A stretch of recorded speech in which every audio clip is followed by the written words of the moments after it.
Alors, ouais, effectivement, vous pouvez l'applaudir, hein, puisque Jason est l'intervenant principal, hein, et il nous fait le plaisir d'être présent avec nous, avec vous, hein, aujourd'hui pour témoigner un peu de ce que cela veut dire d'être un acteur actif sur la pompe à chaleur. Alors, Jason, est-ce que tu peux nous dire un peu comment s'est produit, réalisé cette vidéo? Qu'est-ce que tu en as pensé? Qu'est-ce que tu as ressenti? Ça fait plusieurs mois déjà. Hein. Ouais, ça fait déjà quelques mois. Au début, moi, c'est mon patron qui m'avait contacté justement pour parler de la pompe à chaleur, on va dire un peu présenter le métier, que ce soit pour le présenter aux jeunes ou même un peu l'ouvrir un peu plus en fait, tout simplement, parce qu'il n'y a pas beaucoup de gens qui connaissent en tout cas l'entretien, parce que la peau, je pense, c'est assez démocratisé, mais l'entretien, pas beaucoup de personnes qui savent que ça s'entretient une pompe à chaleur. Et puis le tournage s'était super bien passé, une super équipe. Parfait, parfait. Et toi-même, comment t'es venu à la pompe à chaleur? C'est un hasard? C'est l'entreprise? Qu'est-ce qui fait que toi, t'es venu là-dessus, en fait? Alors moi, là-bas, je suis plombier chauffagiste. Et c'est dans mon entreprise, en fait, petit à petit, depuis déjà quelques années, on se lance vachement dans la pompe à chaleur. Et en voyant en fait mes collègues s'investir, je voyais leur niveau, je voyais que leur métier leur plaisait tout simplement en fait. Et moi, j'aimerais bien m'orienter voilà, pour devenir dépanneur dans le métier de la pompe à chaleur, quoi. Ok, tu te vois comment, alors, dans 5 ans? Toi, tu vois le patron, peut-être? Ou super dépanneur? Qu'est-ce que tu veux faire, en Non, fait? pas encore. Moi, déjà, pour l'instant, j'aimerais bien Ok. être vraiment qualifié en tant que chauffagiste, en tant que plombier chauffagiste. Et puis, une fois que ça sera des bonnes bases bien acquises, là, je me lancerai vraiment dans la pompe à chaleur pour aussi parfaire tout ça, quoi. Ok, et t'en parles autour de toi, avec tes amis, avec ta famille? Comment tu témoignes un peu de ton métier? Est-ce qu'il y a des questions, d'ailleurs, de la part de tes familles et tes amis? Enfin, je sais pas. Moi, en fait, on va dire que dans mon milieu proche, on va dire que vu que je vis dans le sud, tout ce qui est la pompe à chaleur RR, tout le monde va connaître en fait, hein, parce que bon, en été il fait chaud, on en a vraiment besoin. C'est pas un problème, mais pour ce qui est la pompe à chaleur RO, pour se faire du chauffage, de l'eau chaude sanitaire, c'est pas encore très répandu. Il y a beaucoup de personnes qui connaissent pas.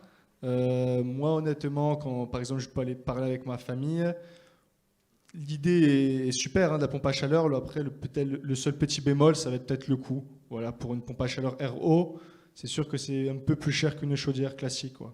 Voilà. Ok, merci beaucoup Jason. Je pense que toi, prochaine étape, c'est quoi? C'est Cannes, hein? Meilleur espoir masculin, C'est c'est ça, ça, un hein, award, carrément. donc en mai, hein, et puis un autre regard, une caméra de l'extérieur pour la vidéo, toujours à Cannes. Donc c'est en mai, c'est dans un mois et demi. Donc on suivra cela. Ça On te souhaite marche. bonne chance, Merci. Jason. Et encore un grand merci. Avec plaisir.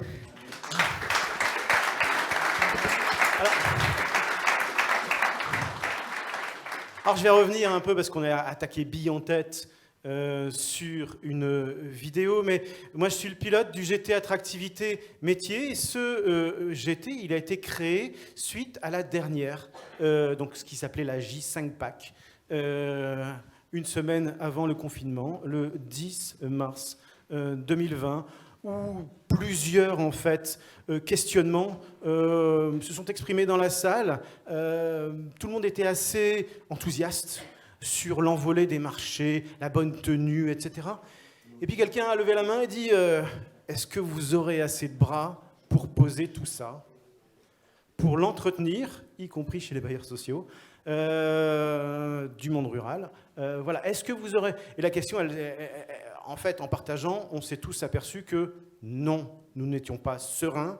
Non, nous ne sommes toujours pas sereins sur la capacité à installer, à entretenir dans la durée pour assurer la performance des PAC RO et RR sur le milieu résidentiel. Pourquoi? Eh bien, parce que tout simplement, ce que vient de dire un petit peu Jason, c'est que en dehors de cette salle, personne ne connaît ce métier. Ou très peu de monde connaissent ce métier.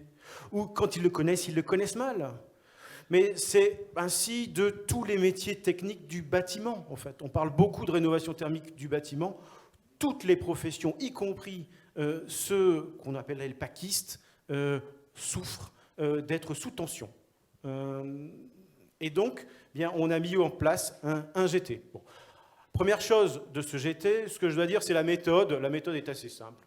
Auberge espagnole, chacun apporte ce qu'il a, ses expériences individuelles, au profit de l'intelligence collective. Là,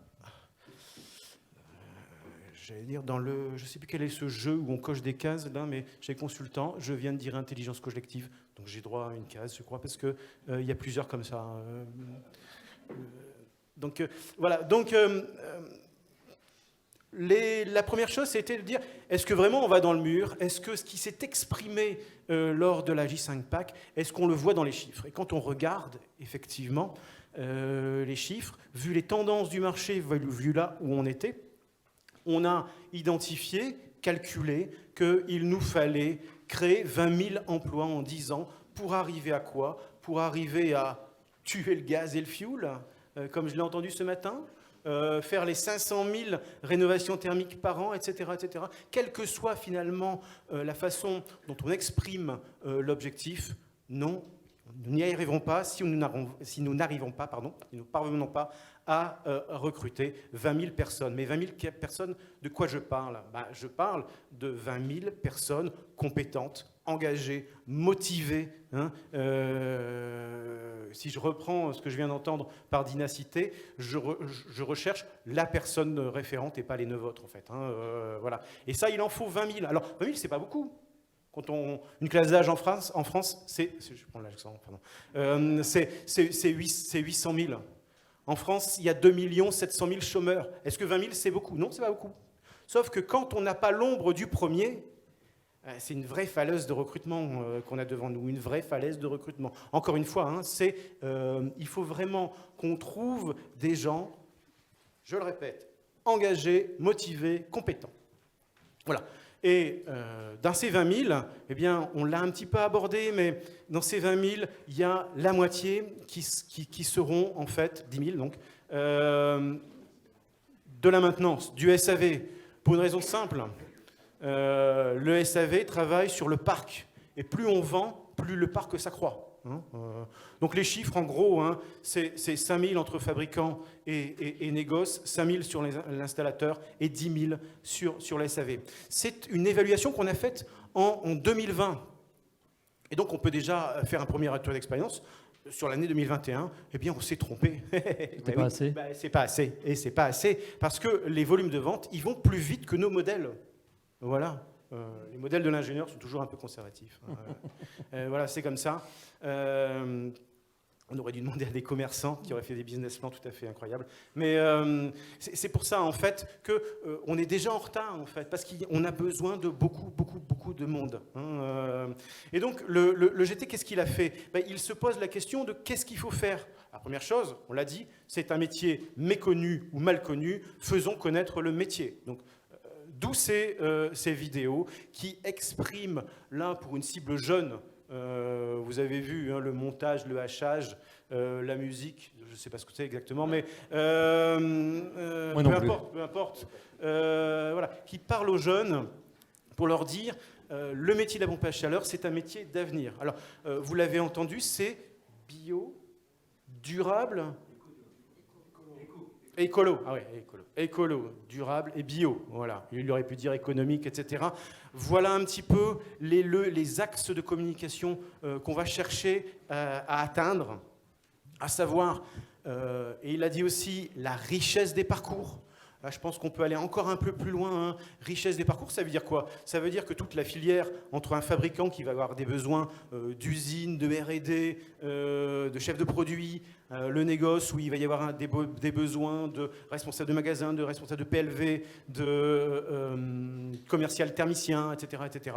Et après ensuite, sur installation et SAV, eh bien, il va y avoir toute la palette de la hiérarchie entre l'installateur, le responsable d'équipe et le patron. Donc il y a vraiment en fait une filière tout à fait intéressante avec une richesse de parcours qui va être intéressante. Voilà, je pense qu'on pourrait, nous, et j'en parlerai après, travailler un peu plus sur parler argent. La richesse des métiers, pour moi, ça veut dire argent. Ça veut dire qu'on commence à 1800 euros, mais qu'on peut finir à plusieurs milliers d'euros. Je parle mensuel et je parle en brut. ça intéresse. Hein. Voilà, donc il faut qu'on arrive à dire les choses. Il ne faut pas avoir peur de parler d'argent, puisque ce sont, encore une fois, des métiers tout à fait intéressants pour les jeunes, pour qu'ils embrassent une carrière à plusieurs décennies. Olivier, il faut pas aller trop... C'était 15 minutes, hein, c'était pas 30 ce focus. Ah oui, mais vous avez commencé à l'heure. C'est vrai. Bah, si, Alors rapidement, qu'est-ce qu'il faut? Il faut aussi être sûr... C'est malin, maintenant j'ai perdu le fil. Non, mais... C'est le fil à la PAC. C'est ça, voilà, c'est ça. Ensuite, il y a cette dimension transition écologique énergétique, hein, qui touche beaucoup les jeunes. Voilà, ils en parlent beaucoup en tout cas.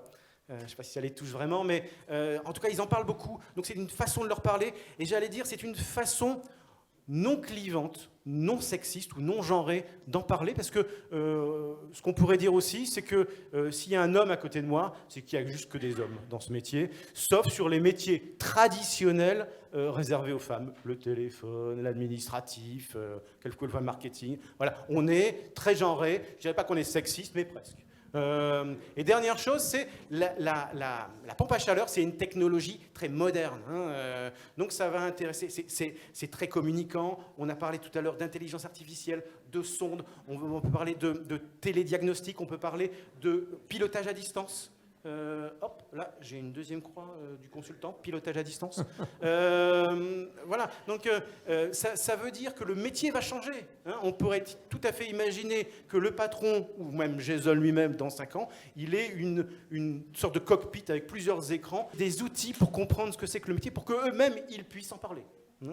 Ça vaut pour tout le monde. Voilà, je ne sais pas où j'en suis, si j'ai 2 minutes pour conclure. Une. Alors, l'affiche qui s'appelle Ambition Métier PAC, j'en ai une quarantaine ici. T'en as plus. Alors, ils sont collector. Je les dédicace après derrière. Hein, Ça peut servir de marque-page dans le livre de Jean Covici. Exactement.